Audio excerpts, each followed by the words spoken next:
Gardner source for local news and information. AM 1340 WGAW Gardner. And in the studio, we're now going to be talking about ham radio, and the Mohawk Amateur Radio Relay League is going to be on the air. We have Paul Topolski, who happens to be also Emergency Service Director in Gardner, and Eric Kaiser of the group. And I have to say, you guys also helped out fantastically at the Greater Gardner Relay for Life. You guys really did a fabulous job, and you contacted people from around the world. Great, thank you. Thank you for the opportunity to be on the air here. I am the Vice President of the club. This is my second year actually my third year being an officer, but my second year being a president. I was just re-elected for that. And we were very thankful to be part of the Relay for Life. It was something that's been on our agenda for many years, and we finally had the opportunity to be there, and it far exceeded our expectations. And you contacted how many people around the world, really spreading the word about the Greater Gardner Relay for Life? We contacted over 550 different people out there throughout the world, and we're very excited about that number. It far exceeded our expectations as a special event station. It was actually our very first special event station for our club. And first for here at the Greater Gardner Relay for Life, and you're with the team that you have, and you participate throughout the year too, which is fabulous. I just love that. But Paul, tell us, what is happening today? You have a field day. What's that? Okay. Every year the American Radio Relay League, which is the cover organization for amateur radio in the United States, holds a emergency communications exercise. And it goes back many years, and back to the 30s when they had the first one. And so every year we do that on the fourth full weekend of the month. As we've talked about before in the past, amateur radio is a integral part to the emergency management system here in the city and across the country. And so we partner up as Gardner Emergency Management and the Community Emergency Response Team. We partner with the Mohawk Amateur Radio Club to do this exercise every year.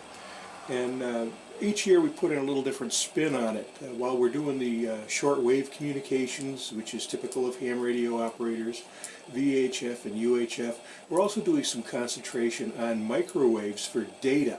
So we're pulling internet service off the air through Wi-Fi, and then we have 4 radio stations that will be up and running. Well, in about 10 minutes here they'll get started, and we'll have 4 stations tied together sharing the data on the contacts. So that's been the emphasis this year from an emergency communications standpoint. How can we take a command post of several different trailers, tie them together wirelessly and reliably through, of course, the Wi-Fi and the microwaves. Well, it's really great. Well, we had a power shortage here in Gardner today, this morning, matter of fact, for about an hour. Affected over 2,000 people. Hit the radio station. It took me a while to get it back on the air. But imagine if that was out for 3 weeks, 4 weeks, 5 weeks, you have no electricity. That's where the amateur ham radio operators come into contact with people to get the message out. Right, Eric? Exactly. Amateur radio is very important for that, because the way what we practice as a hobby, it helps us in an emergency, so that we're very comfortable being around in an emergency environment. We'll be able to hook up our radios to battery, to generators safely, and we practice that. And this weekend's event is one of the prime operating events for ham radio to practice setting up a radio, equipment, trailers, etc. in an emergency environment. So you practice, so just in case something happens, you all know what to do. Exactly. Yeah. Yes. Our operation this weekend is 100% independent of commercial mains.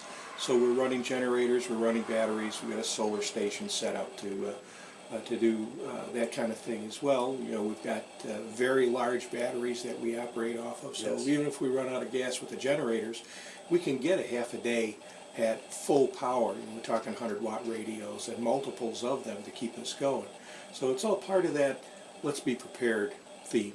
And that 100 watts will get you around the world. And is this a field day for the entire country or just for here? It's North America, actually. It's North America. Yeah, Mexico, Canada, and the United States all together participating in field days. So the whole North American event. And of course, we'll run across many countries along the route too, and talk across the world. So 100 watts with just a wire antenna hanging from a tree is enough to get to the other side of the planet. You know, having the internet and all those capabilities is nice, but when the power goes out for an extended period of time, it's really nice to be able to still communicate and not have to depend on billions and billions of dollars of infrastructure that's all very vulnerable. And well, you know, I've been interested in ham radio. I wanted to get my license for many years. My uncle was a ham radio operator. I was on his rig years ago when I was about 10 years old. My Uncle Nick, K2PEM. I remember that to this very day. Eric, how did you get involved in ham radio? It's a wonderful hobby. You learn a lot. You talk to people from around the world.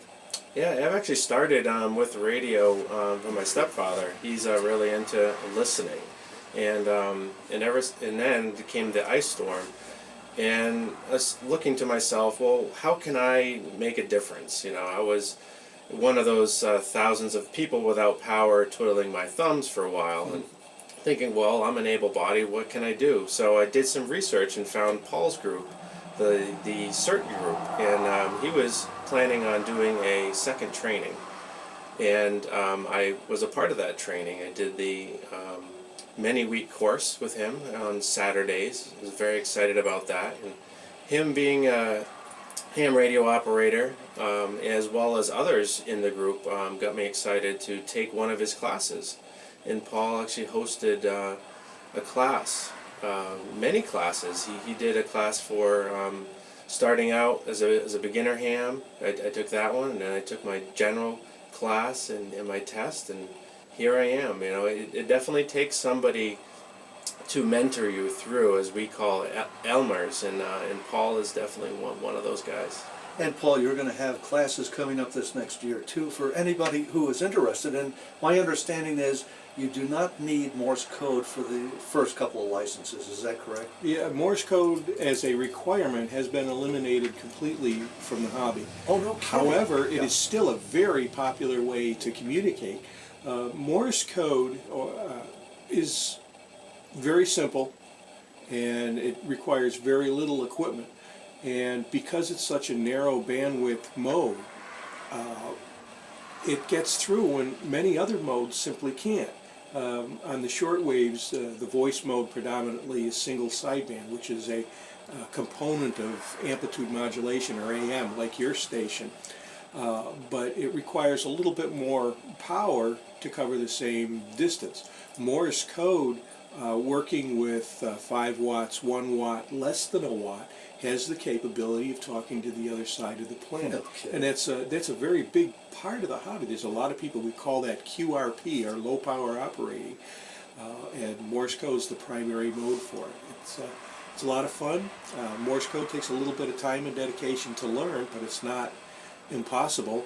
I stayed out of this hobby for 20 years because I didn't want to learn the code, and finally I wanted to be a ham more than I didn't want to learn the code, and picked it up, and that's back in the days when you had to do it.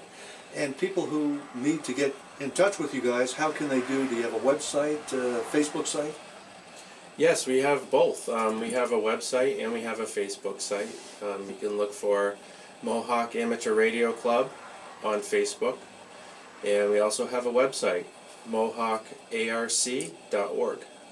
And you're always looking for new members. I want to thank Paul Topolski and Eric Kaiser for being our guest, and people can stop by to see the field day today at the Mount. Yeah, absolutely. We want as many visitors as we can. We'd be glad to come down and talk to anybody. We'll even put you on the air if you'd like. That sounds great. And you can have a good time. And that's it for today's Hotline Radio. I'm Steve Wendell. See you soon, everybody.